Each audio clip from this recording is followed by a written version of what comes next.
Si su conexión de internet lo permite, mantengan la cámara encendida.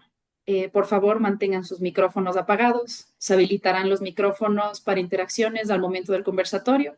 Para ello, utilicen el botón de reacciones para levantar la mano. Para cualquier interacción como comentarios y preguntas y saludos, por favor, utilicen la función del chat. Es muy importante para nosotros saber quiénes nos acompañan el día de hoy, así que les invitamos a escribir en el chat su nombre, la organización a la cual representan y el país desde el cual se están conectando a este evento. Reciban un cordial saludo de parte del equipo de Lista Roja de Ecosistemas de la UICN.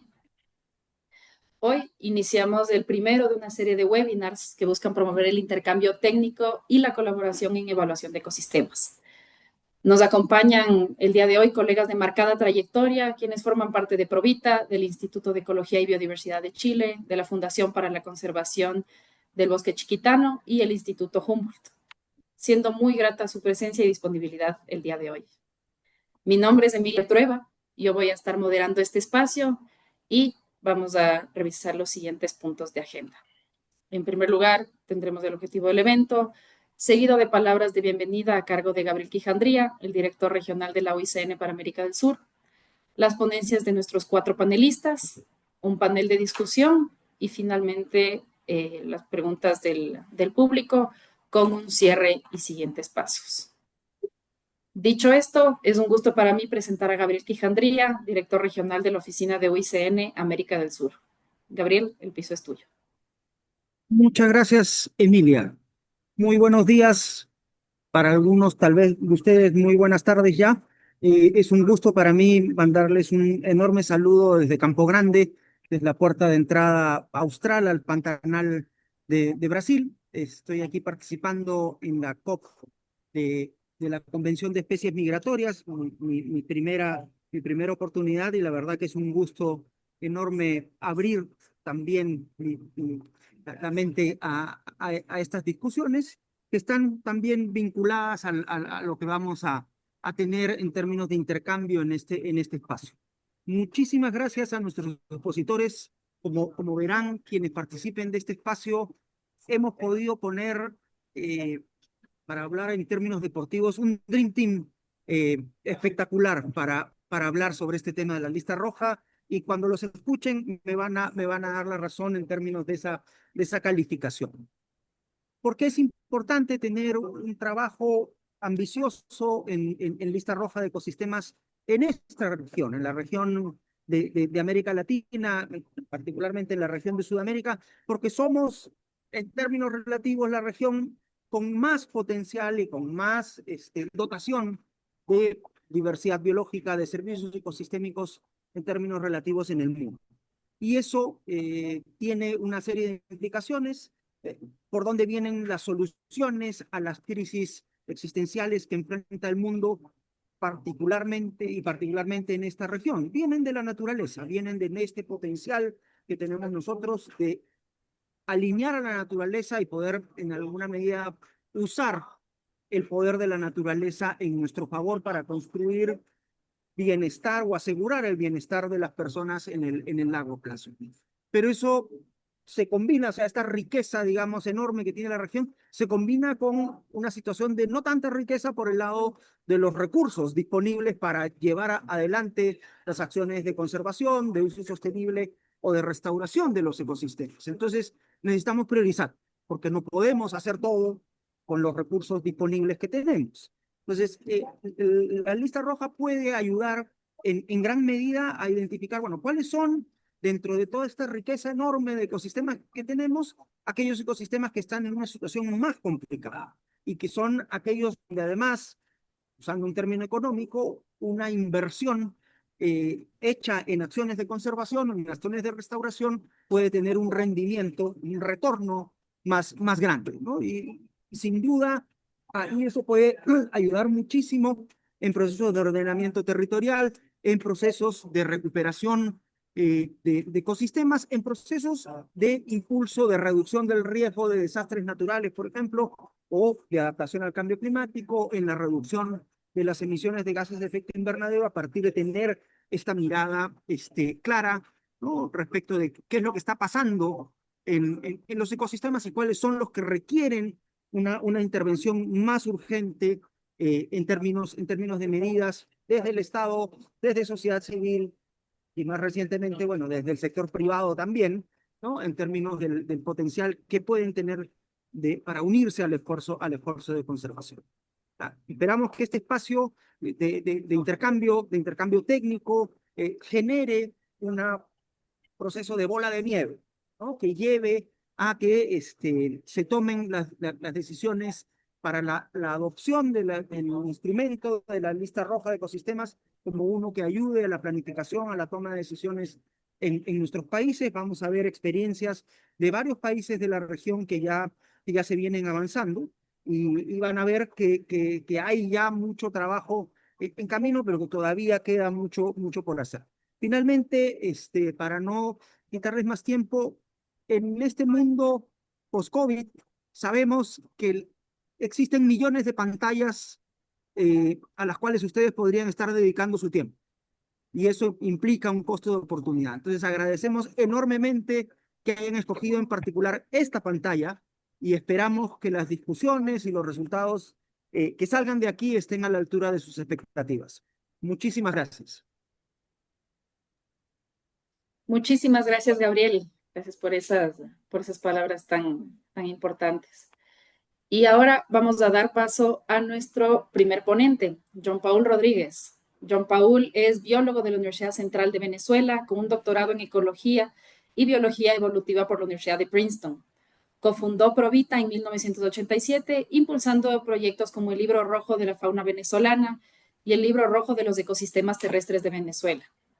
Es investigador titular en el Instituto Venezolano de Investigaciones Científicas, presidente de Provita y director de conservación en Global Humane Society. Entre 2016 y 2025 presidió la Comisión para la Supervivencia de las Especies de la UICN. Fue el primer presidente que no era norteamericano o europeo.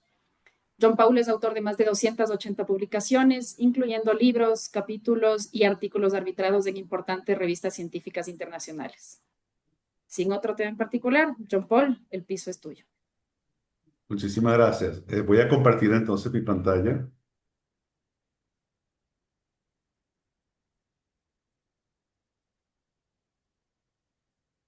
Muy bien, bueno, un placer estar aquí realmente hablando de un tema que es muy cercano a mi corazón desde hace mucho tiempo. Así que bueno, empiezo con la presentación y luego hablaremos un poquito después. Esta lámina es tomada de la página de la lista roja de ecosistemas que está abajo a la base de la lámina y dice básicamente dos cosas importantes. Uno, primero que la lista roja de ecosistemas evalúa el estado de los ecosistemas. El estado, como veremos un poquito más adelante, se refiere al riesgo de colapso. El termómetro que está a la derecha quiere decir que lo que la lista roja de ecosistemas mide los síntomas del estado de salud. O sea, mide cuando uno tiene fiebre, eso es un síntoma de salud. Uno no sabe qué causó la fiebre necesariamente, pero la fiebre es la señal de alerta de que algo está ocurriendo. La lista roja de ecosistemas es lo mismo. Es una medición de los síntomas. Luego exploramos las causas, pero los síntomas es realmente en lo que nos enfocamos. Algo súper importante de la lista roja de ecosistemas, que el convenio sobre la diversidad biológica lo considera como uno de sus indicadores de cabecera, por lo que hoy en día es utilizado por los países del mundo para evaluar el estatus de ecosistemas. Ahora, en Venezuela hemos trabajado con las listas rojas, empezando por la fauna desde el año 95, durante mucho tiempo, como pueden ver. Estas publicaciones recopilan la información que tenemos sobre riesgo de extinción de especies y riesgo de colapso de ecosistemas y realmente son un producto en equipo llevado a cabo por montones de personas durante todo este tiempo. Ahora, en el Congreso de Amán de UICN, en el año 2000, Armando Hernández, quien era un promotor de nuestros libros rojos y trabajaba en Fundación Polar, nos dice, ya tenemos dos ediciones del libro rojo de fauna y el libro rojo de flora. ¿Por qué no hacemos el de los ecosistemas? Y yo le respondo a Armando, bueno, Armando, lo que pasa es que no existe el estándar equivalente de categorías de lista roja para ecosistemas. Y Armando se me queda viendo así confundido y dice, bueno, invéntenlo. Y en fin, así fue que empezó todo. Para el año 2009, a raíz de una resolución del Congreso de Vicena en Barcelona en el 2008, se crea el grupo temático de lista roja de ecosistemas en la Comisión de Gestión Ecosistémica y luego de un largo proceso que no voy a entrar en detalle hoy, que ya se había iniciado antes que eso, en 2014 el Consejo de UICN adopta las categorías y criterios de la lista roja de ecosistemas para llevar a cabo. El sistema se fundamenta en este diagrama jerárquico. La flecha indica que desde preocupación menor a colapsado va el aumento del riesgo de colapso. Hay dos categorías, datos insuficientes y no evaluados, que no miden riesgo de colapso, pero en general la idea es que uno va de menor riesgo a mayor riesgo. En el lenguaje eufemístico de UICN, preocupación menor realmente quiere decir no tiene riesgo en el corto plazo. Todos los demás sí reflejan un nivel de riesgo creciente hasta colapsado. El sistema se fundamenta en 5 criterios. Los de la izquierda son criterios que tienen que ver con distribución geográfica. Los de la derecha son criterios que tienen que ver con función. Nuevamente, no voy a entrar mucho en detalle, pero al centro de este diagrama, de este modelo, está la biota nativa característica, que es como donde nos enfocamos, donde vemos cuál es el estado de los signos de salud del ecosistema. Este diagrama refleja que pueden ser muchos sistemas, muchas amenazas, perdón, simultáneamente que afectan un ecosistema y por lo tanto, cuando uno hace una evaluación de riesgo ecosistémico, le pide que haga, que evalúe por los 5 criterios, no solamente por uno, por los 5. Lo que tiene interesante es que el quinto criterio, el E, el que está debajo, es un criterio que se refiere a la medición del riesgo de forma cuantitativa. Muy pocos ecosistemas han sido evaluados por ese criterio, pero lo que tiene claro el criterio E es que el criterio E ofrece, expresa qué quiere decir en peligro crítico, qué quiere decir en peligro, qué quiere decir vulnerable, que son las categorías, las 3 categorías. Una cosa que no mencioné, perdón, es que estas 3 categorías que están aquí, crítico, vulnerable y en peligro, son las categorías que típicamente llamamos especies, ecosistemas, perdón, amenazados. Y esas 3 categorías se asignan sobre la base de criterios cuantitativos. Bueno, pero el criterio E da como una referencia, expresa cuantitativamente una expresión de riesgo. Riesgo quiere decir probabilidad de que ocurra algo y en cuánto tiempo va a ocurrir. Esto permite para acotar lo que quiere decir. Entonces, cualquier especie clasificada como vulnerable, en la práctica quiere decir que tiene un riesgo de colapso de 10% en 100 años y así sucesivamente. Entonces, este es el criterio que ancla los otros 4 criterios. En Venezuela hemos trabajado en muchos de estos productos de conocimiento de UICN. Tenemos lista roja de especies y ecosistemas. Tenemos actividades incipientes en las kivas, también trabajamos con áreas protegidas. En fin, siempre hemos visto desde el IBIC, desde Provita y otras instituciones que estas son herramientas muy útiles para que el país contribuya con conocimientos que permiten medir el impacto de las acciones de conservación y la gestión de conservación en general. Ahora, la lista roja de ecosistemas en Venezuela empezó, la publicamos en el 2010, pero empezó unos años antes. Y lo que hicimos para empezar, para identificar qué eran las unidades de vegetación en esa época, no existía todavía las categorías y criterios como son hoy en día, pero en esa época empezamos a trabajar bueno, qué hace uno para producir una lista roja de ecosistemas y empezamos por recopilar todo tipo de información que podíamos manipularlos con herramientas de sistemas de información geográfica, ver otros mapas que la gente había producido, en fin, integramos todo eso para identificar unidades de vegetación y este fue el mapa que salió. Ahí pueden ver, la leyenda está muy pequeñita para que la lean, pero básicamente lo que esto quiere decir, cada color representa una formación vegetal diferente. Las áreas en el medio que tienen rayado blanco son ecosistemas que ya no se parecen para nada al ecosistema original. Son ecosistemas transformados por completo, ya sea por actividad agrícola, industrial o urbana. Son áreas que ya difieren mucho de lo que la vegetación era originalmente en esa zona. Entonces, logramos evaluar el país en 20, dividir el país en 20 formaciones vegetales distintas. E hicimos evaluaciones de cobertura entre el 88 y 2010. Publicamos el libro rojo de los ecosistemas terrestres de Venezuela en el 2010. es, si no el primero, uno de los primeros que utiliza las categorías de lista roja de ecosistemas de WICN o la versión primera de esas categorías en su evaluación.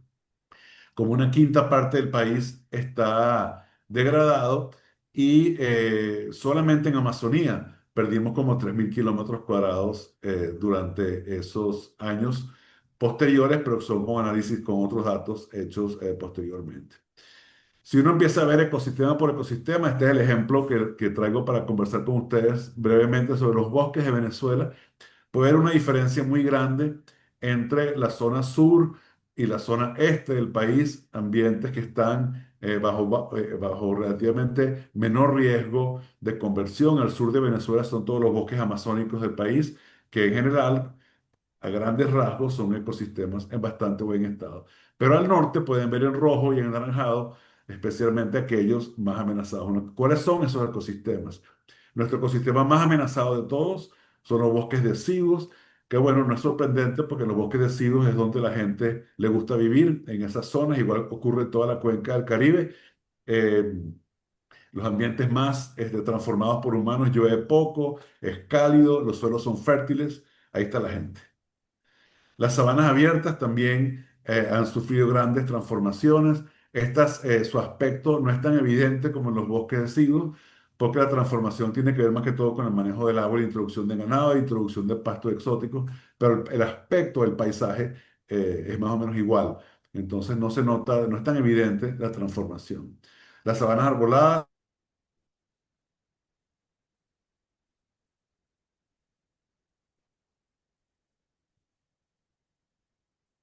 tropical, ¿cuáles son los ambientes más amenazados? Es bastante común que le digan, no, los bosques tropicales, los bosques nublados. Y bueno, es cierto que esos están amenazados en Venezuela, pero están mucho más amenazados estos tres tipos, las sabanas y los bosques deciduos. Ahora, ¿qué ha ocurrido con esta información? ¿Cuál ha sido su impacto sobre políticas públicas? Y realmente no ha sido mucho. Primero, no son reconocidos como información oficial. El gobierno venezolano tiene sus propios sistemas de clasificación de especies, no siguen las categorías de WICENA, ni es un proceso formal tampoco, es algo que estamos esperando poder influir en el futuro próximo. Cuando fue publicado el primer libro rojo en el año 95, inmediatamente el año siguiente, en el 96, fueron publicadas las listas de especies amenazadas y listas de especies en veda, y eso sí coinciden 100% con lo del libro rojo. En el año 2008, el país, Venezuela, editó billetes nuevos y muy a nuestro placer, los 6 billetes que fueron producidos, las ilustraciones, fueron tomadas del libro rojo de la fauna. Así que bueno, algún impacto tuvimos al menos en el conocimiento y la difusión de la información sobre especies amenazadas del país. Ahora, ¿qué estamos haciendo o qué buscamos hacer con este tipo de productos? Bueno, tratamos de integrar. Lo que buscamos ahora es integrar la información de lista roja de especies, ecosistemas, áreas protegidas y utilizarlo para identificar áreas clave para la biodiversidad y con esto influir sobre las políticas del gobierno, tanto de conservación de especies y ecosistemas como de creación o fortalecimiento del sistema de áreas protegidas del país. Una fuente de datos realmente maravillosa que los invito a que visiten y en muchos de sus países seguramente habrá un sitio como este de MapBiomas. MapBiomas nos permite examinar 25 coberturas y tipos de uso desde el presente hasta hace casi con todos esos 40 años, hasta 1985. Tenemos mapas de los estados, los municipios, áreas protegidas, cuencas hidrográficas, todos disponibles en diferentes sitios asociados al trabajo de Provita. Pero lo interesante es que con más biomas, uno puede rápidamente observar la transformación de estos ecosistemas. Y actualmente estamos trabajando en el desarrollo de un nuevo mapa de ecosistemas de Venezuela que utilizará los datos de más biomas, pero también aplicará la tipología global de los ecosistemas, es un producto adoptado por UICN. Entonces nos movemos con estas nuevas fuentes de información y con nuevos estándares desarrollados por la Unión para que las próximas ediciones, las próximas evaluaciones de los libros rojos de ecosistemas de Venezuela incluyan la información más actualizada y la clasificación más actualizada. Para terminar, quería contarles de un proyecto que tiene un par de meses de implementación, y es que el año pasado, antes de que se cerrara el año de UICN, antes del Congreso, fundamos un grupo que se llama Grupo de Especialistas sobre Biodiversidad de Venezuela. Esto es un grupo de especialistas que abarca tres comisiones: la Comisión para la Supervivencia de las Especies, la Comisión de Gestión de Ecosistemas y la Comisión Mundial de Áreas Protegidas. Hoy en día tenemos 143 personas inscritas en el grupo. Hace una hora tuvimos una reunión con este grupo de personas. Son todos expertos que algunos pertenecen a una o más comisiones, pero todos traen pericia sobre especies de ecosistemas protegidas. Entre las actividades que estamos realizando es la actualización de listas rojas de especies de ecosistemas, es promover la certificación de áreas de conservación voluntaria, aumentar con la divulgación y redes sociales, y lo que les decía hace un minuto, actualizar el mapa de vegetación de Venezuela siguiendo la leyenda de ahí ya se me olvidó el nombre de la palabrita, la propuesta, la tipología de ecosistemas de UICN. Así que, muy breve, para dar chance de que todos conversemos. Si tienen alguna pregunta, por favor, bienvenido a escribirme por el correo electrónico que está ahí, y seguro tenemos un ratico más adelante para seguir conversando. Muchas gracias. Muchísimas gracias, John Paul. Muchísimas gracias por esa presentación y por este breve pantallazo de todo lo que es la lista roja de ecosistemas y sobre todo la experiencia de Venezuela. Lo agradecemos muchísimo. Y ahora quisiera dar paso a Patricio Pliskov. Nos acompaña desde Chile. Patricio es geógrafo de la Universidad Católica de Chile, es magíster en ciencias biológicas de la Universidad de Chile y doctor en ecología por la Universidad de Lausanne en Suiza. Es investigador principal del Instituto de Ecología y Biodiversidad, donde realiza investigación y docencia en las áreas de biogeografía, ecología y biología de la conservación. Es coautor de la clasificación oficial de ecosistemas terrestres de Chile y ha participado en más de 100 publicaciones científicas, desarrollando una línea de investigación orientada a la clasificación bioclimática y vegetacional y la evaluación de los impactos del cambio climático en especies y ecosistemas, con énfasis en la aplicación de este conocimiento en las políticas públicas de protección y conservación de los ecosistemas de Chile. Adelante, Patricio, el piso es tuyo. Muchas gracias, Emilia. ¿Se escucha bien? ¿Y se ve bien la pantalla? Sí, perfecto. Muchas gracias. Bueno, agradecer primero que todo la invitación.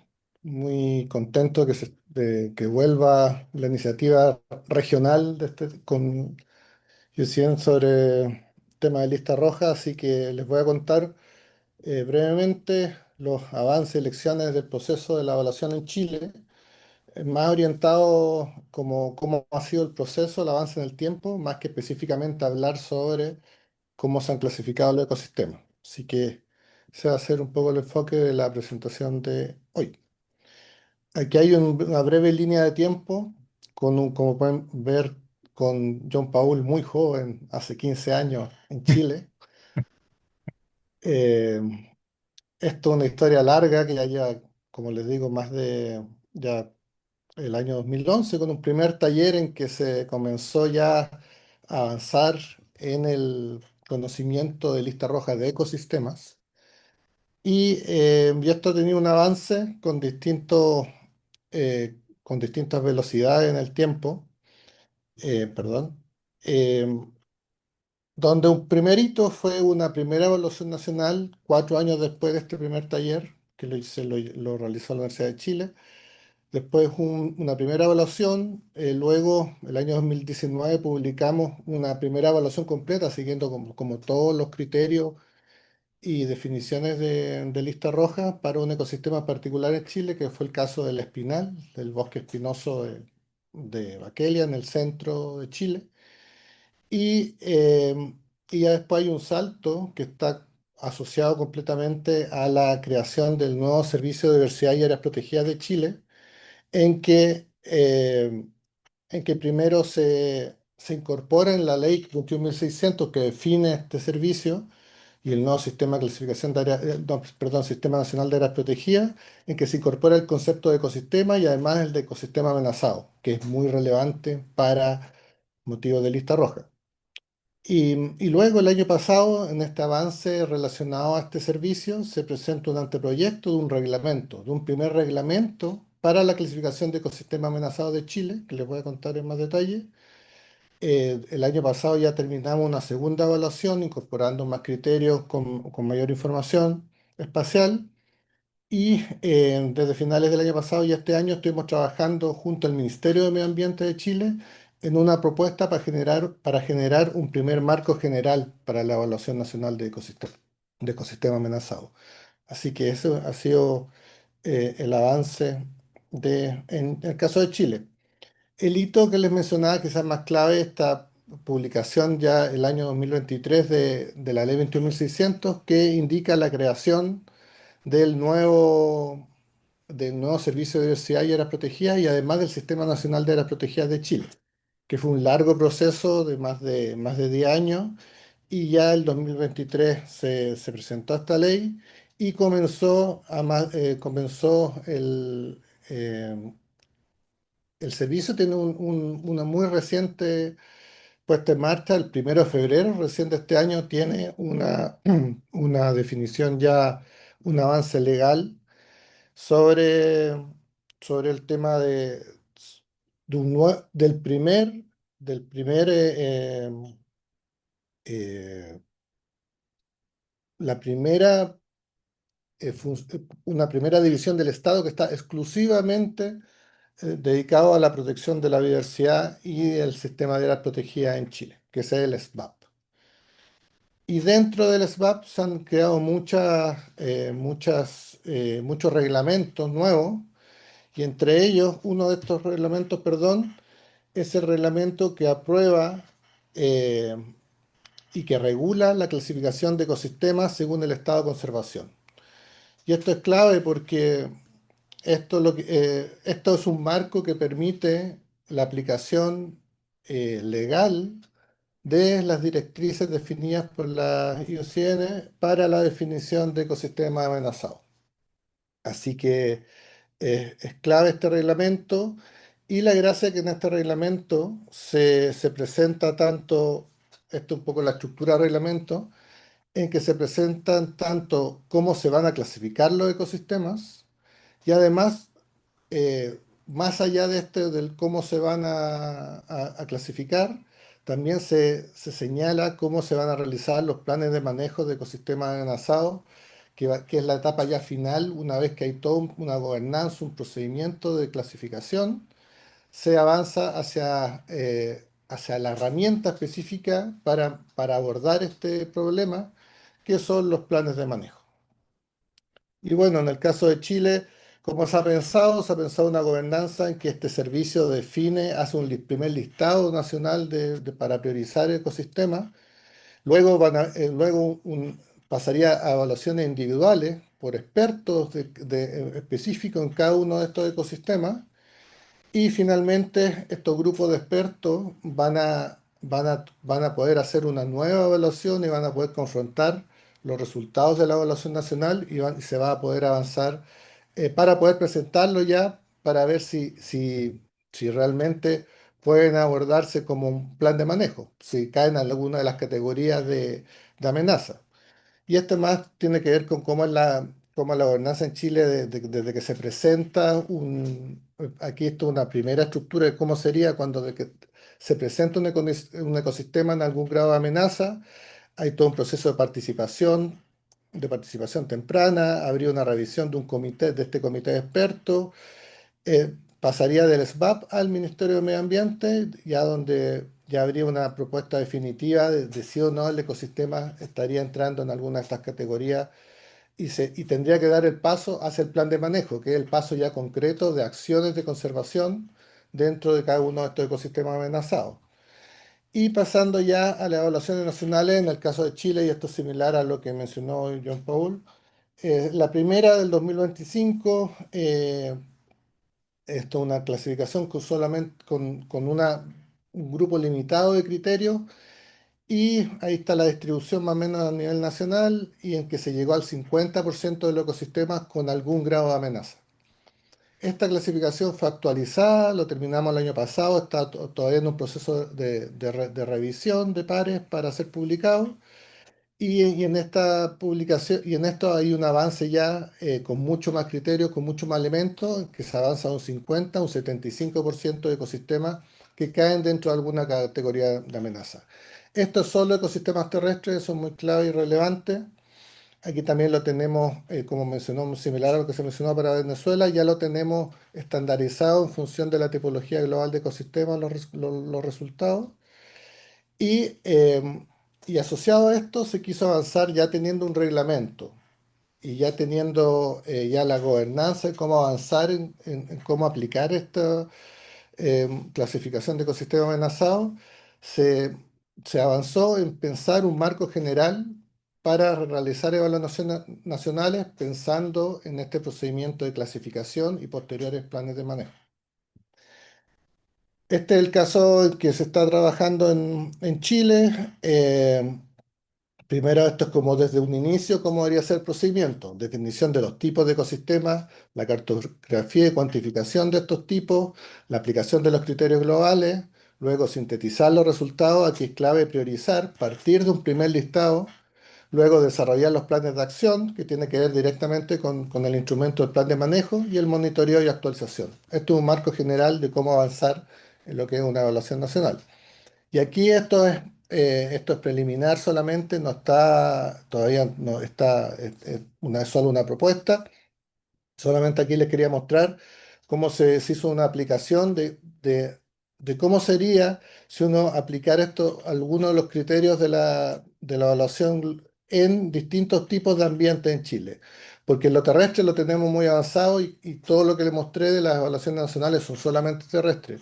Pero ¿qué pasaría en el ámbito marino, en el ámbito de aguas continentales y también en los ecosistemas de glaciares?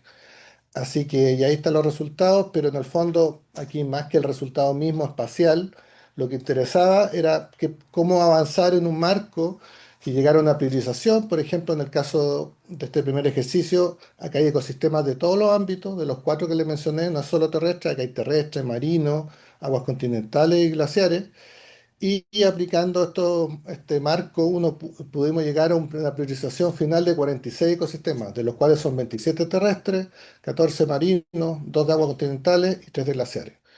En el fondo, aquí el interés, más que evaluar cómo se clasificó, es el procedimiento. Ese era el interés, como el procedimiento para llegar a un listado que se priorizara y que a partir de esta priorización se pasase a la etapa siguiente de evaluaciones locales, de ecosistemas individuales y también a los comités expertos que podrían abordar cada uno de estos ecosistemas.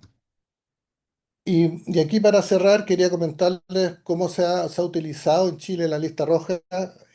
Aquí, como ha sido orientada solamente en ecosistemas terrestres, los ejemplos van a estar en relación a esto. Por ejemplo, este es el mega incendio que sufrió la zona centro y centro-sur de Chile el año 2017 con más de 400.000 hectáreas quemadas. Y aquí la Corporación Nacional Forestal utilizó la evaluación de ecosistemas amenazados como un elemento para definir el impacto y la severidad de este mega incendio. Y además, perdón, esto es más de investigación. Hemos utilizado el estado de conservación de los ecosistemas terrestres en combinación con otros elementos como por ejemplo el impacto del cambio climático.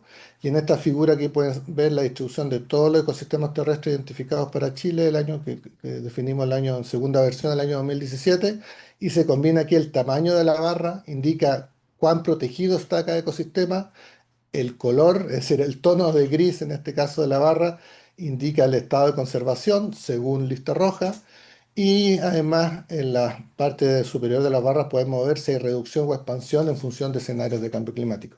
En el fondo hay una integración para poder ver el potencial que tiene clasificar ecosistemas en estado de amenaza. Y finalmente aquí esto ya más asociado a las políticas públicas, cómo se ha incorporado la clasificación de ecosistemas terrestres en este caso en la evaluación de impacto ambiental, generando un mapa de relevancia de sitio, un mapa de referencia para poder definir distintos tipos en caso de sistema de compensación o también ocupando la clasificación de amenaza para dar una luz sobre la urgencia que tienen algunos ecosistemas sobre otros en términos de cómo deben ser evaluados en un marco de la evaluación ambiental. Y aquí conclusiones generales en función del trabajo de Chile. Tiene que ver, estos son en general conclusiones más asociadas al trabajo de las evaluaciones nacionales, por ejemplo, lo útil y relevante que son las evaluaciones de vegetación potencial o de unidades de vegetación potenciales, ya que combinado con las coberturas de suelo, como las que presentó también John Paul en el caso de Venezuela, más biomas, también en Chile tenemos más biomas. Esta combinación hace muy potente porque no solamente podemos ver el cambio actual, la pérdida actual en términos de la unidad de vegetación, sino que lo podemos ver en el tiempo.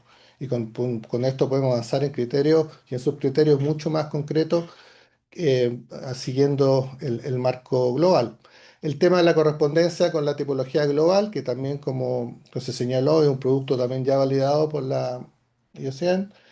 Y aquí otro aspecto clave y que está súper asociado a la tipología global, cómo integrar aguas continentales, ecosistemas marinos en un solo sistema de clasificación y que la evaluación incorpore automáticamente estos tres ámbitos. Y en el caso particular de Chile, algo que está pendiente, porque este reglamento que les mostré está todavía de hecho, como un cambio de gobierno de Chile, este es uno de los 43 reglamentos que fue dejado en revisión de Contraloría, que estamos esperando qué va a pasar con estos reglamentos. ¿Y qué va a pasar? Y además, una vez que se apruebe este reglamento, ¿qué va a pasar con el tema de los planes de manejo? También debería haber una propia guía y un propio procedimiento para efectuar y desarrollar estos planes de manejo de ecosistemas amenazados, que es un tema pendiente en función de la dinámica de la gobernanza ambiental en Chile, ya que hay un nuevo gobierno hace un par de semanas. Así que eso les quería contar. Eso Muchísimas, sería todo. Muchas gracias. muchísimas gracias, Patricio. Excelente presentación. Nos ayuda muchísimo a entender ya por el lado igual de políticas públicas cómo se puede utilizar esta información. Te agradezco muchísimo por compartir todo esto con nosotros. Y quisiera dar paso ahora a Osvaldo Maillard, sin antes dejar de agradecer a nuestros participantes por estar tan activos en el chat. Estamos respondiendo poco a poco sus preguntas. Y ahora quisiera presentarles a Osvaldo Maillard, quien nos acompaña desde Bolivia. Osvaldo es biólogo boliviano con experiencia en temas relacionados a la conservación de la biodiversidad en Bolivia, con predicción de la distribución de especies de fauna y flora, sistemas de información geográfica, sensores remotos, análisis multitemporal del cambio de cobertura del suelo, deforestación, modelación geográfica de futuros cambios en la deforestación, detección de cicatrices y severidad de incendios forestales, priorización de áreas importantes para la conservación y análisis climático. Actualmente, Osvaldo coordina un departamento de monitoreo socioambiental de la Fundación para la Conservación del Bosque Chiquitano en Bolivia. Osvaldo, el piso es tuyo. Adelante, bienvenido y gracias por acompañarnos. Muy buenos días a cada uno de los presentes. Un gusto verles nuevamente y espero poder compartir de una manera muy didáctica los resultados y las experiencias que hemos tenido con la aplicación de esta metodología de la lista roja de ecosistemas. Bien, no sé si alguien conoce Bolivia, pero mi país es una nación mega diversa, no solamente diversa, es mega diversa, diversa en cultura, diversa en topografía y relieves, lo que le permite tener una alta variabilidad climática y también una gran composición de especies de fauna y flora muy representativa de diferentes tipos de ecorregiones que van desde el bosque amazónico, el cerrado, el chaco, las punas, los bosques, los yungas, ¿no? Las formaciones de los yungas, el pantanal y los bosques secos, como por ejemplo el bosque chiquitano. Y en cada una de estas ecorregiones y biomas hay una gran diversidad de hábitats, de ecosistemas que están muchos de estos amenazados y muchos de estos tienen una rápida alteración justamente de su área de distribución y también una tasa muy alta de cambio, especialmente en los últimos años. De hecho, Bolivia está ocupando el segundo lugar en tasa de deforestación a nivel mundial, así que realmente es preocupante lo que pasa en nuestro país. A pesar de estos cambios, hay esperanza de que se pueda detener estas tasas y podamos identificar justamente esto que nos preocupa, cuáles son los sitios o los ecosistemas más críticos a nivel nacional. Solamente como antecedente, y es importante mencionarlo, la lista roja de ecosistemas, basado en los criterios de la IUCN, tuvo ya ciertas pruebas pilotas que se realizaron para el país hace unos años atrás y en el 2017 empezamos estos análisis que fueron publicados en la revista Ecología en Bolivia 2018 y fue para un sitio muy pequeño en el departamento de Santa Cruz, en el Bosque Seco Chiquitano, donde se evaluaron 20 ecosistemas. Y se hicieron varios análisis en los criterios A, B, C y D, y se trataron de usar muchas variables que permitieron identificar cuáles estaban en peligro crítico y en peligro vulnerable. Y estaba en esta investigación Roberto Vides, director de la FSBS, como experto, y también otras personas que nos ayudaron en los análisis. Esto fue como un inicio y el plan era alcanzar todo el departamento de Santa Cruz y especialmente la ecorregión del Bosque Chiquitano y era un plan que teníamos desde el inicio de la unidad del observatorio. Sin embargo, pero en el 2020 salió publicado este documento que son los resultados del libro rojo de plantas amenazadas en las tierras bajas de Bolivia, que fue publicado por el Ministerio de Medio Ambiente y Agua, y participaron diferentes especialistas y ecólogos, pero dentro del libro está el análisis de la lista roja para formaciones de la zona de tierras bajas del país, donde hay partes de, por ejemplo, de Amazonía y también otras regiones, ¿no? Y entonces se hablaron como 55 diferentes ecosistemas. Y hay datos que se presentan basados en los criterios igual A, B y C. Y luego, en el 2023, fue publicado en esta revista Kenfiana este artículo acerca de los hábitats amenazados con enfoque de sitios tipas y que tenía la intención igual de hacer una evaluación de los ecosistemas críticos en base a formaciones vegetales. Se evaluaron como 20 tipos de formaciones. Pero el tema es que se evaluaron igual criterios A, B, C y D y se obtuvieron resultados muy importantes que ayudan a identificar los sitios críticos dentro de la ecorregión del Bosque Seco Chiquitano. Entonces tenemos diferentes experiencias muy ricas que se han obtenido en los últimos años, pero que da la pregunta, ¿qué pasa con los demás ecosistemas? ¿Qué pasa con las tierras altas en la zona andina o los valles? Entonces, hicimos un plan y pusimos diferentes pasos. El primer paso fue consultar a los expertos que han usado la lista roja a nivel mundial y gracias a la predisposición de José Ferrer, de Irene Sager, que está en la reunión, Irene, gracias, y David Key también, que nos ayudó en unos eventos y intercambio de correos y también reuniones, para poder ver cuáles serían los elementos de análisis para poder identificar la tipología y ver realmente cómo podíamos avanzar de una manera muy fluida y que realmente no tengamos que rehacer todo el trabajo, sino hacer algo bien estructurado, siguiendo las directrices de las guías que se han publicado y poder mejorar, ¿no? Hubo también otra fase que era con expertos bolivianos. Se inició con un grupo núcleo de expertos, Daniel Arrea de Conservación Amazónica, Sol Tamirano, Alfredo Fuentes del Herbario Nacional de Bolivia, Daniel Villarreal y otras personas que ayudaron también a poder discutir un poco acerca de la metodología, de las variables de análisis y poder luego tener una siguiente fase con el resto de los grupos de expertos, pero solamente poder definir ciertas cosas. Y lo más crítico en todo el proceso siempre es la selección de la tipología, porque hay diferentes tipos de clasificaciones y acordamos hacer con los sistemas ecológicos que es muy reconocido y son como 141 sistemas. Entonces, eso fue el primer paso. Y aunque parece resumido y parece muy sencillo, en realidad esto lleva un proceso bastante largo. El segundo paso fueron ya los análisis relacionados ya a datos, ¿no? Datos, perdón, creo que se ha salido mi presentación. Hola, ok, ya está, ahora sí, bien. Estamos en la pantalla, ¿cierto? Bien.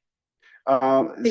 Es el tema de reconstruir la tipología, porque la tipología que estaba creada era estática, entonces hay que reconstruir el pasado y hasta un tiempo más o menos actual, entonces de 1973 a 2023, usando información también climática de los datos entre 1950 y 2019 con cambios de magnitudes anuales.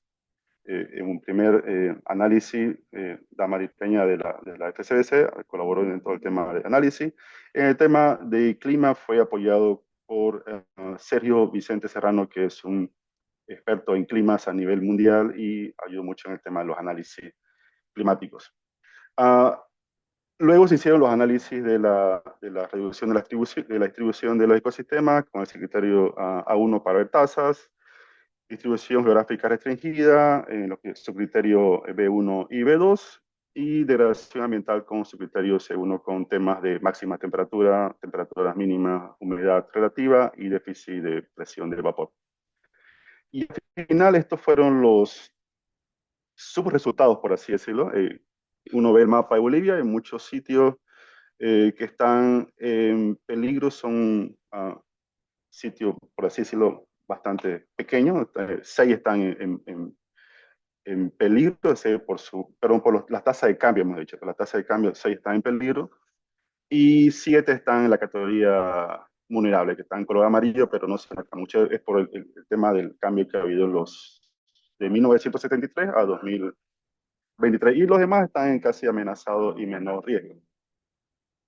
Y cuando uno ve el criterio B1, se identifican 15 ecosistemas en peligro crítico que están en color rojo, porque son áreas basadas en la extensión de presencia, 20 en peligro y 34 vulnerables.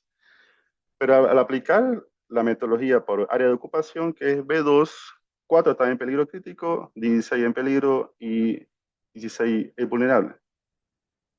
Cuando vemos el tema del clima, el panorama cambia y tenemos 2 en peligro y 13 vulnerables, pero muchos de los ecosistemas aparecen como casi amenazados. Y podemos luego discutir en un espacio ya más eh, interno, ya con las personas que estén interesadas en el tema del caso estudio de Bolivia y la metodología que se usó.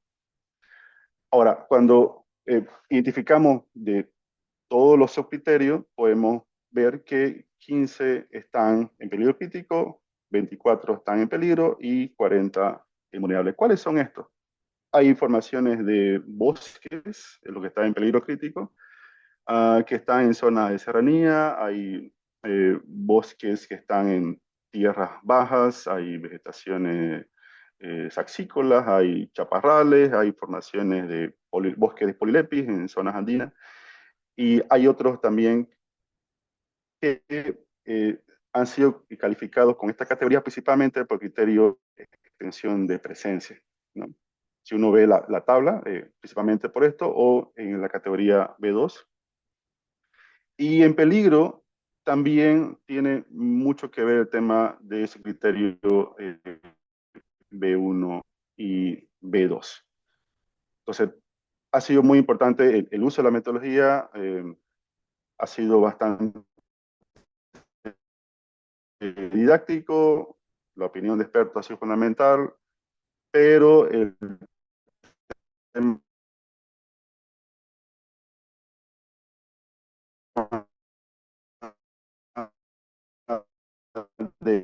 del grupo de expertos y esta es la siguiente fase, porque hay muchos bolivianos que pueden contribuir en este proceso y la siguiente fase es justamente compartir los resultados y poder hacerlos partícipes en la redacción de un documento para publicar los análisis. Esto pensando en un tema bastante académico y también como otro tipo de documentos que también tengan otro tipo de lenguaje para poder difundir, porque es importante también poder hacer conocer a la población local justamente de los resultados.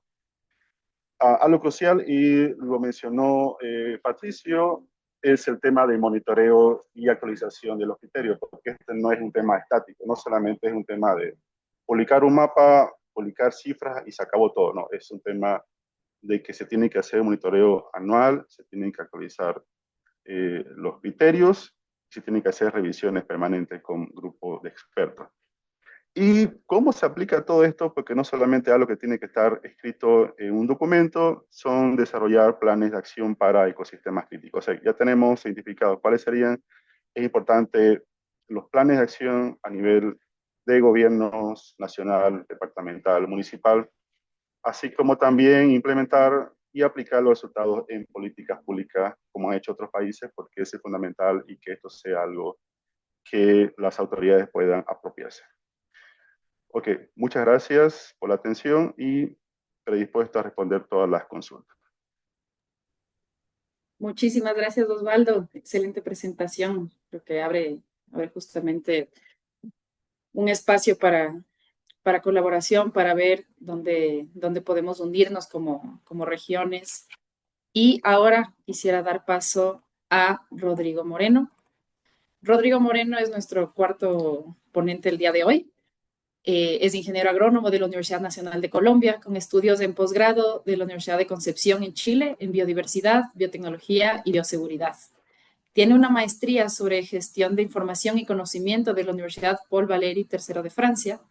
Su experiencia profesional es de más de 20 años en temas de desarrollo sostenible, manejo y gestión de recursos naturales y biodiversidad, en la formulación, análisis y seguimiento de políticas públicas y en la negociación e implementación de acuerdos multilaterales en medio ambiente y biodiversidad. Ha trabajado por el sector comunitario, la cooperación internacional, el sector público y actualmente se desempeña como especialista senior de la Gerencia de Política Pública y Cooperación del Instituto de Investigaciones de Recursos Biológicos Alexander von Humboldt en Colombia. Rodrigo, el piso es tuyo, bienvenido y muchísimas gracias por acompañarnos en esta mañana. Perdóname, Rodrigo, está silenciado. Qué pena, gracias, Emilia. Bueno, muy buenos días con todos. Gracias, UICN, pues, por la invitación y la oportunidad, pues, de participar en este conversatorio con los destacados expertos y conferencistas que me precedieron. Nos dieron la oportunidad de compartir con ustedes un tema que, si no bien está específicamente relacionado con la temática de lista roja de ecosistemas, creo que vale la pena dar a conocer a la región en razón a una reciente designación que tuvo el Instituto Humboldt de Colombia en el marco de una estrategia que se ha consolidado desde el Convenio de Diversidad Biológica de conformar nodos de apoyo para la capacidad para fortalecer capacidades técnicas y científicas en las diferentes regiones, siendo una de ellas, pues, la región de Sudamérica. Y en ese sentido, pues, quisiéramos compartir y poner a disposición de esta audiencia este tema, porque es importante no únicamente para la meta relacionada con lista roja de ecosistemas y demás alcances de conservación y de gestión de biodiversidad en el escenario del Marco Mundial de Biodiversidad Kunming-Montreal, sino para la totalidad de las 23 metas que están relacionadas, pues porque, como todos entendemos, estas tienen que ser sinérgicas y complementarias, y por tanto queremos compartir esta experiencia, esta oportunidad. Entonces me tomo la licencia de compartir la pantalla y poder proceder con la presentación. No sé si en este momento ya pueden verla. Todavía no. Permíteme un segundo, entonces es que no está fechando.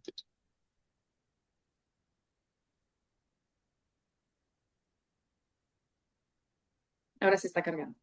Tal vez en este momento ya. Sí, no está en modo presentación todavía. Ahora sí. Adelante, Rodrigo. Creo que ya, ¿verdad? Listo, perfecto. Entonces, de manera muy breve, queremos compartir con ustedes pues esta experiencia que es muy reciente. Pues llevamos en este proceso apenas un año y es hablarles un poco en estos minutos que tenemos sobre el Centro Subregional de Apoyo Técnico y Científico del Convenio de Universidad Biológica para América Latina.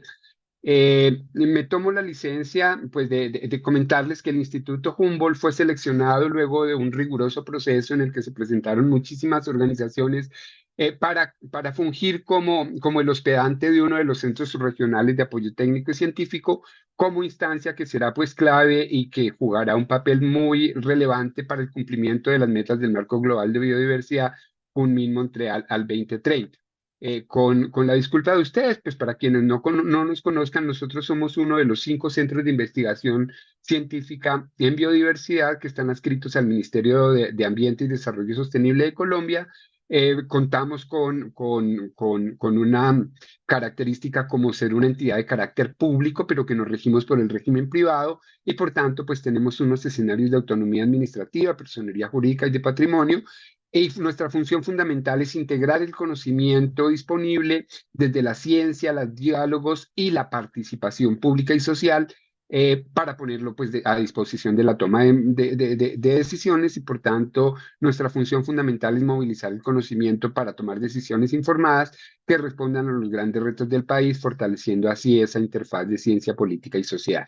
Y en este escenario del contexto de la designación como uno de los centros subregionales, este proceso se abrió a la par con la aprobación y la ratificación en la COP15 del Convenio de Diversidad Biológica en 2022 de establecer una necesidad de un mecanismo de apoyo para la cooperación técnica y científica, entendiendo los retos que un nuevo marco orientador como este marco global, que tiene unos paradigmas de cambio totales hacia la gestión de la biodiversidad, apuntalados en la teoría del cambio, en las sinergias, en la incorporación de la biodiversidad en los sectores productivos, especialmente en aquellos que más están causando afectaciones, para poder cumplir una meta global y salir de ese escenario endógeno donde eran pues únicamente las entidades o las organizaciones que estaban trabajando directamente en temas de ambientales tenían esta responsabilidad, entendiendo pues que lograr detener esa pérdida y deterioro de la biodiversidad 2030 y 2050 pues es una corresponsabilidad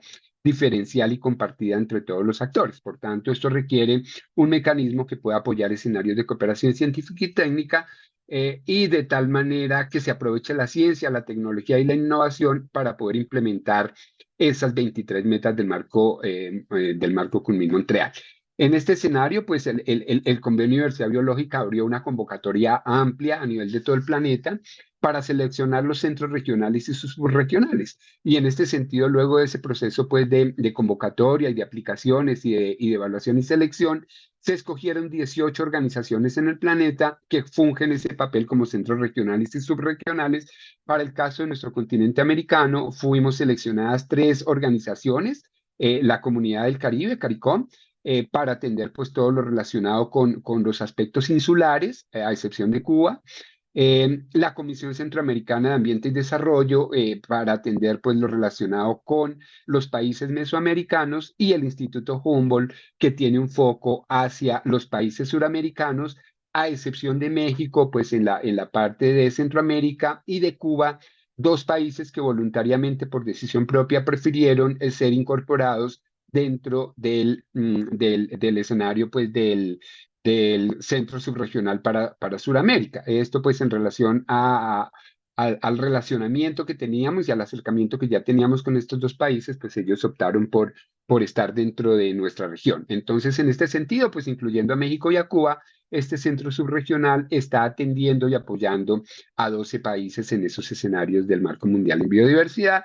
Y pues por las razones fundamentales es por qué se crean 3 centros subregionales para toda nuestra región latinoamericana y del Caribe, pues por la contundencia de los datos, las cifras y la importancia de la biodiversidad para nuestra región, en términos pues de ser uno de las regiones más biodiversas del mundo, de tener 6 de los 10 países más mega biodiversos y tener pues esas altas potencialidades y riquezas tanto en términos de especies, de genes, de biomas, de ecosistemas, y que necesariamente pues, requiere de una gestión integral y ampliamente colaborativa entre todos los actores relacionados. Por tanto, pues es una riqueza estratégica y patrimonio de estos 12 países, pero que están siendo afectados fuertemente también por procesos de pérdida y deterioro.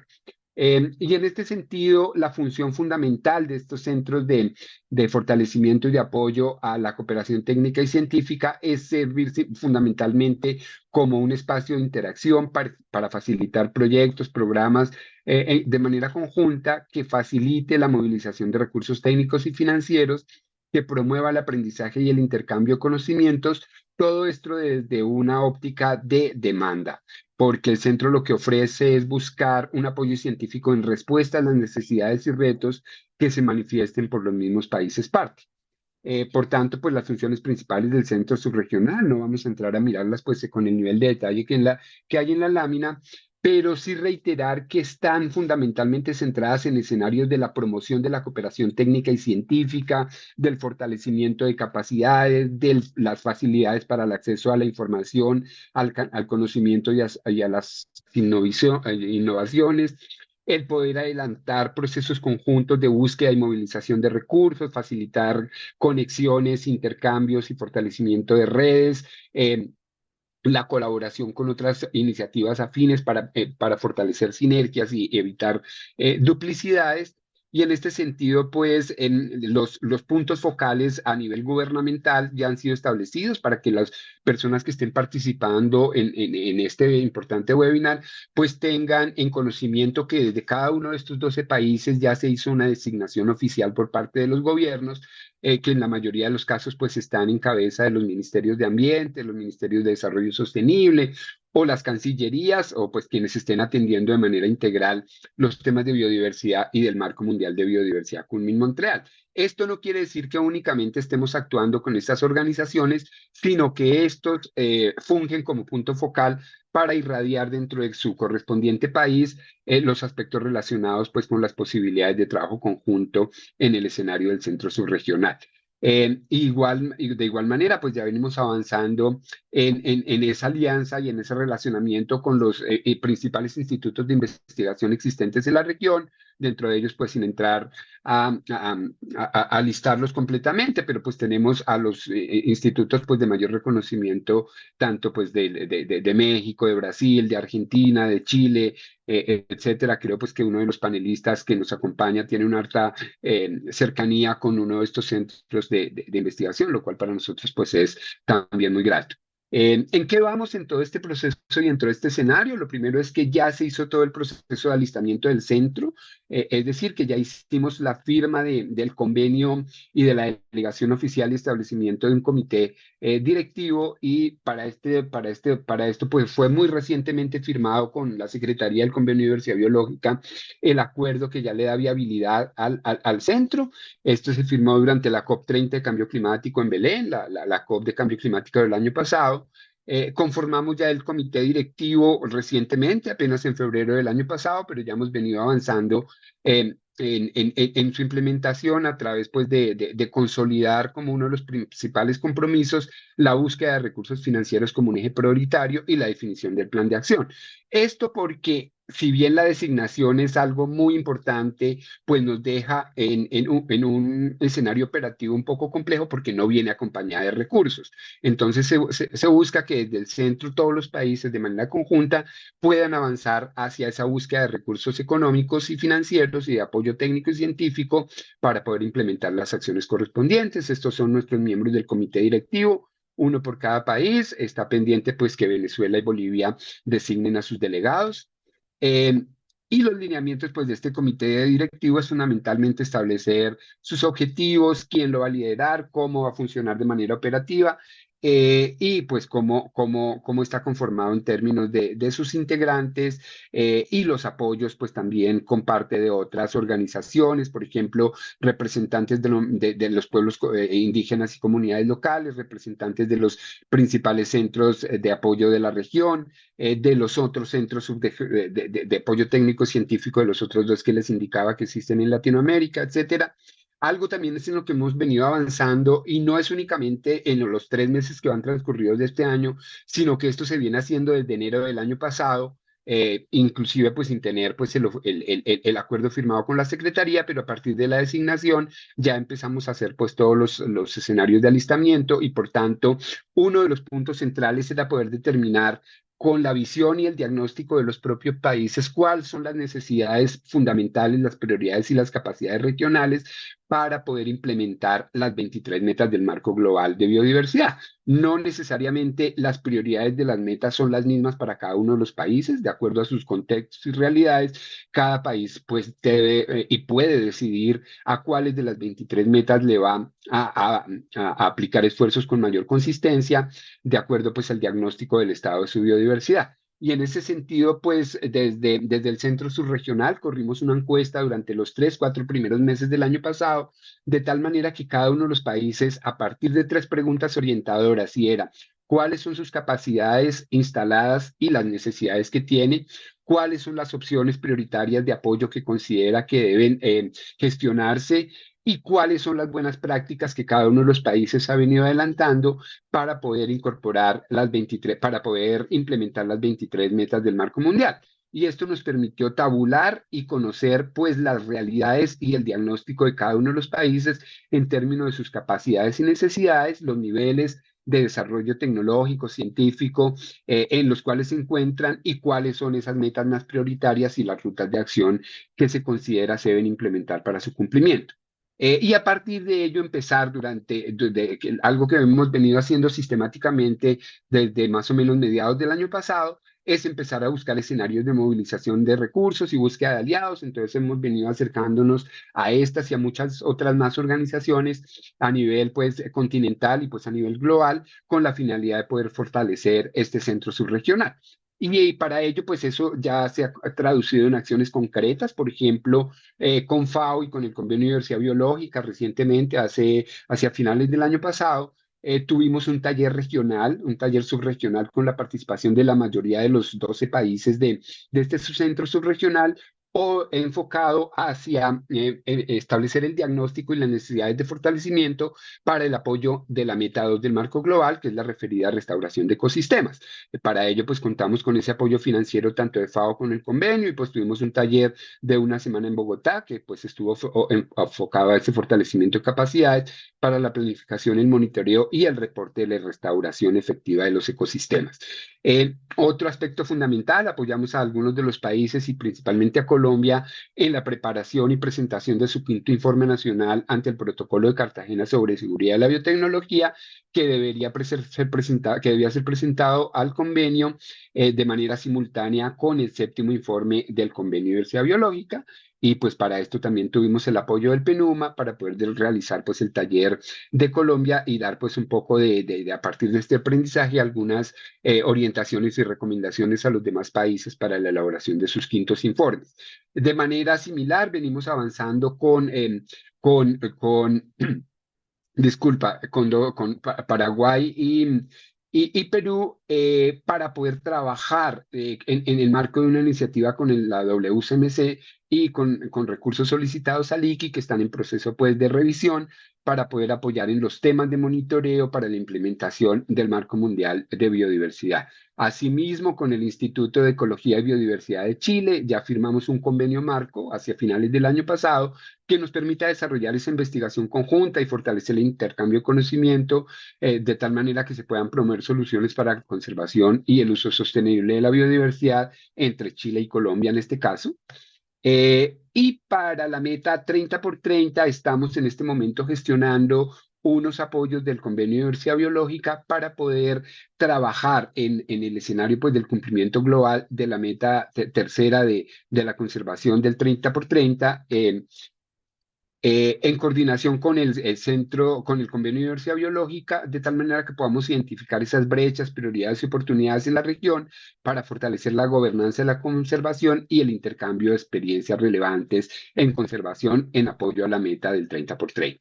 Y así pues con CEPAL pues en este momento estamos avanzando para poder involucrar al sector privado fundamentalmente en el marco de la evaluación y la reconversión de incentivos hacia un escenario de incentivos positivos, especialmente en los sectores productivos más relacionados con la pérdida y el deterioro de la biodiversidad y con los diferentes países dentro de la oferta de convocatorias que se han presentado durante los últimos meses del año pasado y los 3 que van corridos de este año, a diferentes convocatorias en diferentes fuentes globales de financiación, hemos presentado pues una gran cantidad de propuestas que estamos en espera pues de evaluación para ver pues cuáles de ellas no resultan favorecidas el poder empezar a avanzar pues en acciones relacionadas, como pueden ver, con una diversidad de temáticas, todas ellas relacionadas con la gestión de la biodiversidad y con la implementación del Marco Mundial y sus 23 metas.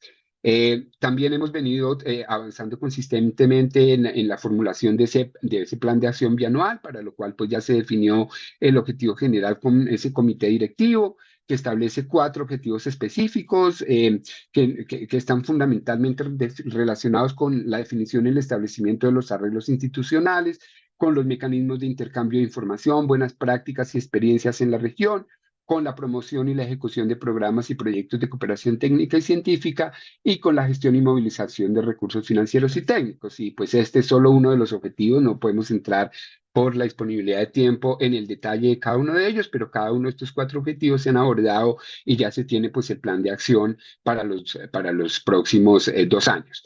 Y próximos pasos y eventos significativos que estamos adelantando, una plataforma regional de polinizadores para la región, con el apoyo de la FAO, pues vamos a tener un primer taller para poder mirar y explorar la posibilidad de la interacción de los 12 países en torno a este tema tan importante, los polinizadores, y una reunión regional que se va a ser realizada en Bogotá en el próximo mes de mayo, en el marco del proyecto RESPIN. Para quienes no lo conozcan, este es un proyecto formulado y financiado por la Unión Europea que busca fortalecer las sinergias entre el cambio climático y la biodiversidad, de tal manera que en los escenarios globales relacionados pues, con la Convención Marco de Cambio Climático y el Convenio de Diversidad Biológica, inclusive en la IPBES, vayamos como países pues, con una posición un poco más unificada, de tal manera que esa divergencia y esa polaridad que ha dado en las discusiones entre el cambio climático y la biodiversidad puedan confluir a ese escenarios pues mucho más conjuntos y coherentes, porque pues de acuerdo a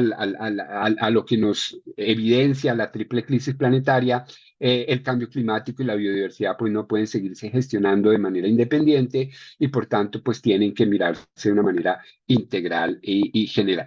Esto era un poco lo que queríamos traerles a vuelo de pájaro de una mirada muy rápida, pues esa información que podemos fortalecer y profundizar en algún otro momento y oportunidad, pero lo que queríamos era pues dejar en el escenario que desde esta iniciativa que ha promovido el mismo Convenio de Diversidad Biológica y que ya se está materializando y se está concretando, hay una oportunidad para este tema de la lista de roja de ecosistemas desde una visión pues regional, subcontinental, y que con mucho gusto estamos abiertos desde el instituto a que a través de los puntos focales, entonces todos los miembros de la UICN pueden de manera directa pues a través de conversación con el instituto, que puede tercerizarse o triangularse con nuestra oficina pues, de UICN en Quito, o directamente con los puntos focales de sus países para que pues, conversemos en temas que sean de interés y en la medida en que sean prioridades también para las naciones, pues entonces pudiéramos avanzar de manera similar a cómo se ha hecho para las otras temáticas. Esa era, Emilia, la información que queríamos compartir con ustedes, reiterando pues el agradecimiento y abiertos a cualquier inquietud o comentario. Muchas gracias.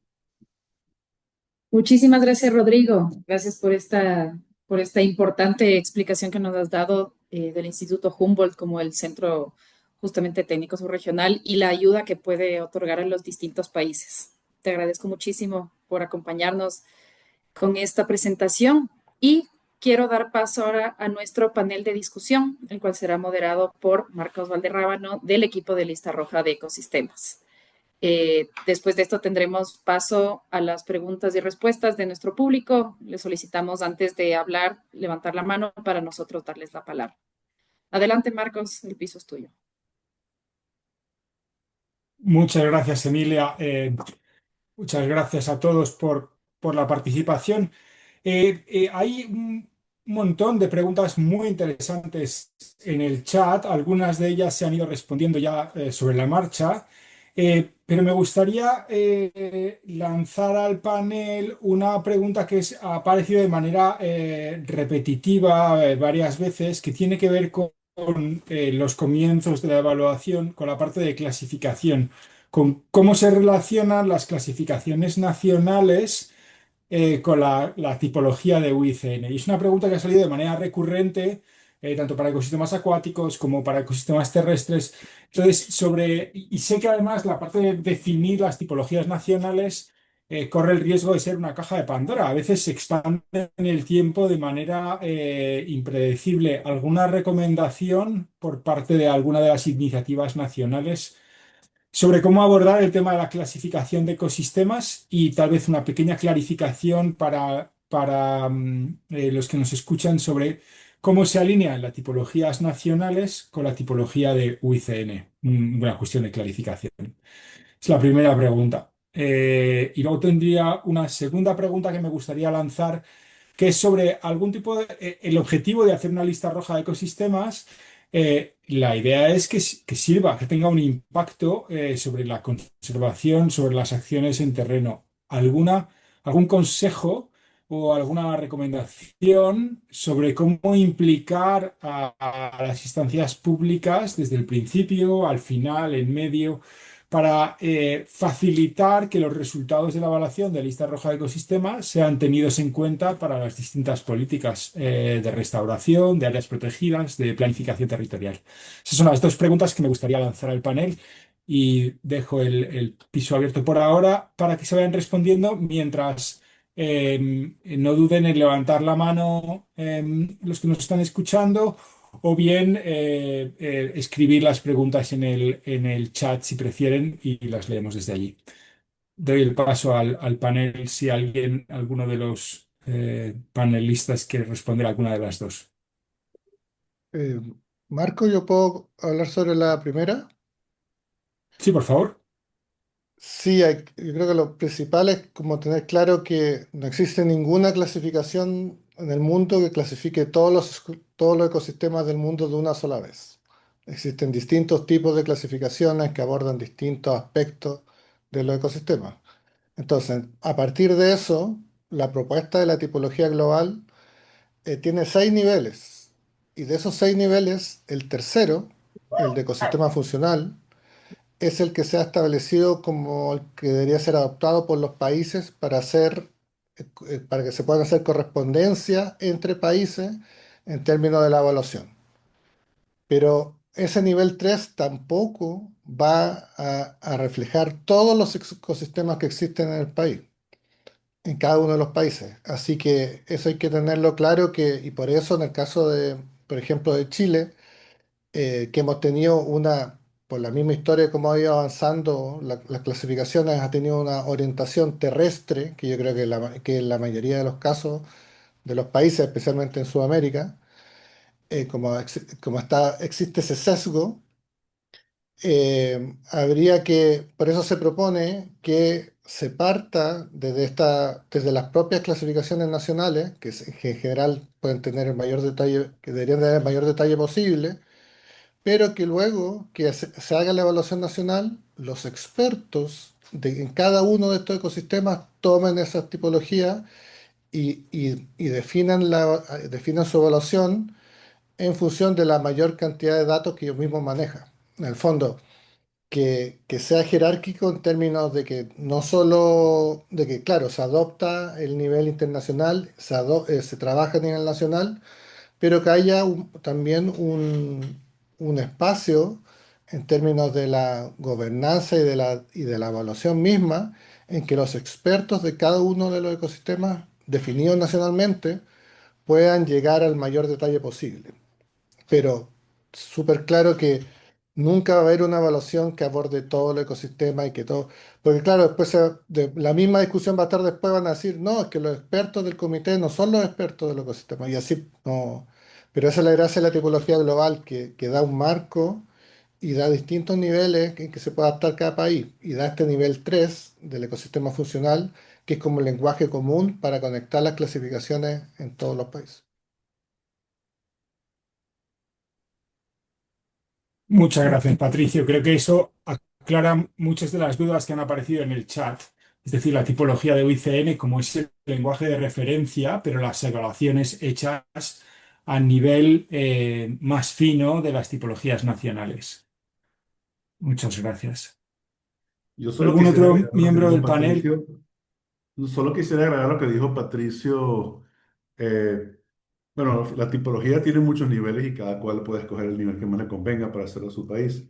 Y ojalá ahí pudiésemos armonizarlos a todos los niveles. Pero la segunda pregunta que tú hacías sobre cómo garantizar, si entendí bien, cómo garantizar que estos análisis tengan relevancia para políticas públicas, es indispensable que el gobierno sea parte desde el principio. O sea, que sean dueños, que se sientan aliados, que se sientan, que no es que uno los invita para marcar una casilla, sino que realmente sean socios.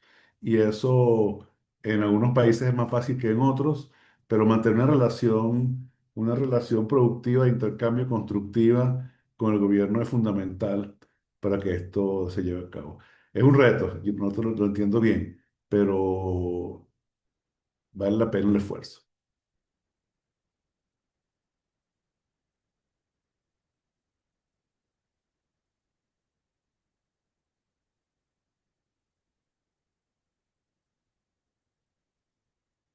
Muchas gracias. ¿Algún otro de los ponentes quiere completar?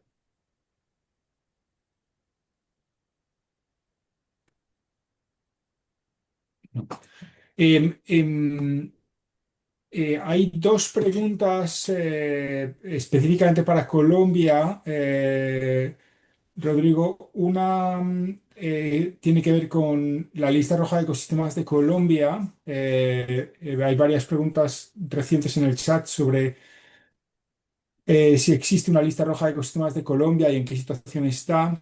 Y creo que sería interesante mencionarlo y otra en función de qué tipo de apoyo o cómo se solicita apoyo del centro subregional, si alguno de los países necesita apoyo técnico o quiere algún tipo de apoyo en ese sentido, cuáles son los canales específicos.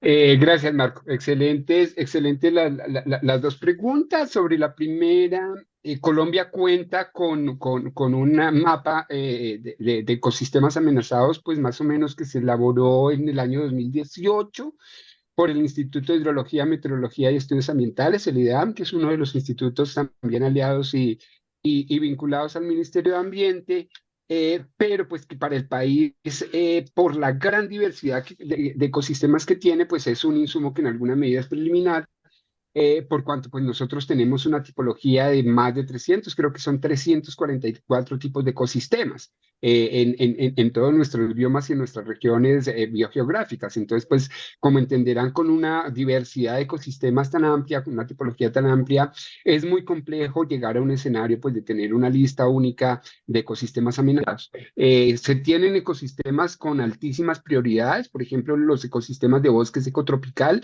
que ya prácticamente en el país casi que están en proceso de extinción. Son bosques muy relictuales, de los cuales pues la mayoría se concentran en la región del Caribe, algunos en la región andina, y que son las regiones que infortunadamente también coinciden con mayores escenarios de transformación y pérdida de biodiversidad y transformación pues de hábitat, ¿no? Entonces pues digamos que sí se le apunta muy fuertemente a estos ecosistemas que ya se sabe que en gran medida tienen unos niveles de amenaza por la relictualidad. Pero como les decía, pues sí existe un mapa nacional de ecosistemas amenazados que en este momento creo que está en un proceso de actualización y esperaríamos pues que en el transcurso de este o el siguiente año, de acuerdo a cómo evolucione este proceso en el EDAM, pues ya se pueda tener una aproximación más actualizada, pero pues sí se cuenta con el insumo. Respecto a la segunda pregunta, listo, gracias a Camila, a Camilo, muchas gracias por el comentario. Pues no aplican a la tipología de amenazas de la UICN. Como les decía, pues en alguna medida esto puede responder, entre otros factores, a la complejidad de esas mismas tipologías. Pues 314 tipos de ecosistemas, pues es muy complejo pues poder estandarizar los mismos criterios para su evaluación, pero digamos que hacia eso pues se está avanzando. Lo segundo, como les manifesté, pues inicialmente pues el centro subregional por estar relacionado con un acuerdo multilateral en medio ambiente, en un acuerdo multilateral en medio ambiente como es el Convenio de Diversidad Biológica, pues también transfiere que los acuerdos se surtan a través de los países. Para ello, pues tal vez el mejor mecanismo podría tener dos opciones. Uno, pues que pudieran, yo dejo la presentación con Emilia, pero al final de la presentación, y permítanme un segundo, les coloco en el chat eh, el correo al cual ustedes pudieran comunicarse con nosotros, eh, bien sea a través del correo del centro subregional o con el punto focal del país correspondiente, pues poder permear la intención de acercamiento al centro subregional, como les digo, pues en el escenario de las demandas y de las prioridades que han establecido en su diagnóstico los principales países, con una precisión, pues que en este centro no tenemos ninguna posibilidad del apoyo financiero, del apoyo económico, del poder financiar proyectos, etcétera, pero pues servimos como un puente y como un engranaje para la búsqueda de alternativas y las posibilidades pues de pronto de consolidación de algunas opciones de financiación o de trabajo conjunto con algunos potenciales financiadores. Entonces, en ese sentido, sobre el chat dejo en este momento ahorita el correo y bien pueden pues con nosotros o si no pues a través del contacto con Emilia en la presentación quedaron los listos de contacto de todos de los puntos focales de cada uno de los países y a través de este punto focal pues también pueden permearse los intereses. Listo, creo que con eso, si hay alguna inquietud adicional, Mu- con mucho gusto. Muchas gracias, Rodrigo. Eh, Veo que hay una mano alzada, viendo la hora, ya queda 2 o 3 minutos para terminar este espacio. Vamos a dar paso a una pregunta de uno de los participantes, Manuel Sánchez Nibicela. Adelante. Y a Hola, continuación muchas ya haremos un gracias. turno para cerrar la ronda. Gracias, Marcos. Voy a ser bien breve. Gracias por sus presentaciones bien chéveres, los trabajos de mapear los ecosistemas. Patricio, yo tengo una consulta rápida.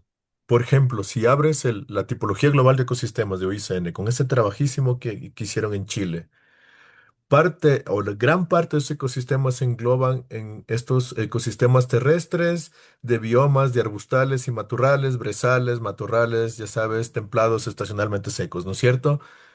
Pero si tú abres el mapa más ampliamente, asocian a esos mismos tipos de ecosistemas al sur de África, al sur de Australia, el sur de Europa, el norte de África, parte de Estados Unidos, este, oeste, un cacho de México.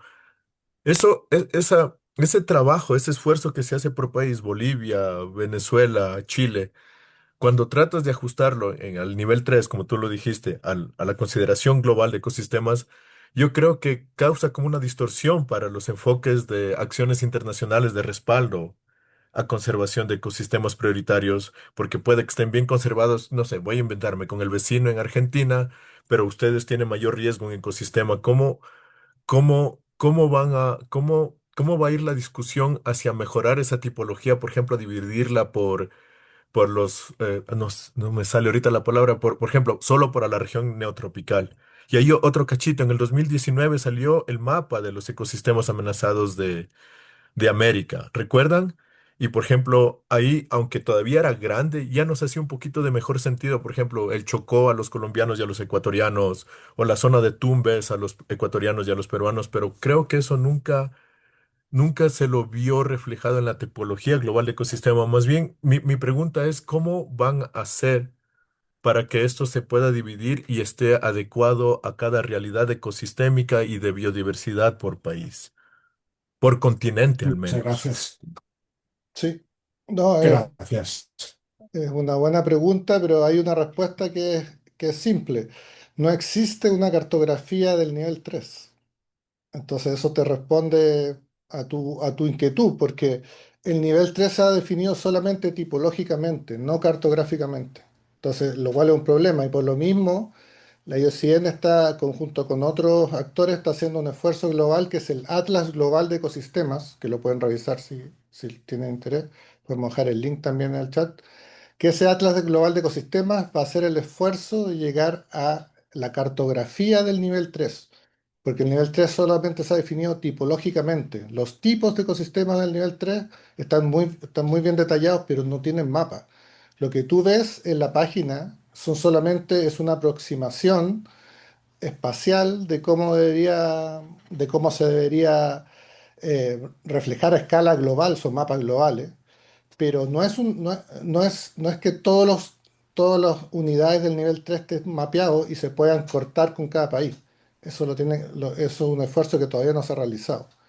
Entonces, tus dudas son completamente correctas, porque lo que estás viendo solamente es una aproximación espacial a nivel global de una unidad que en muchos casos tiene una representación mucho más acotada.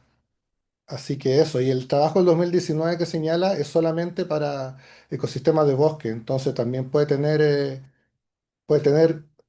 un...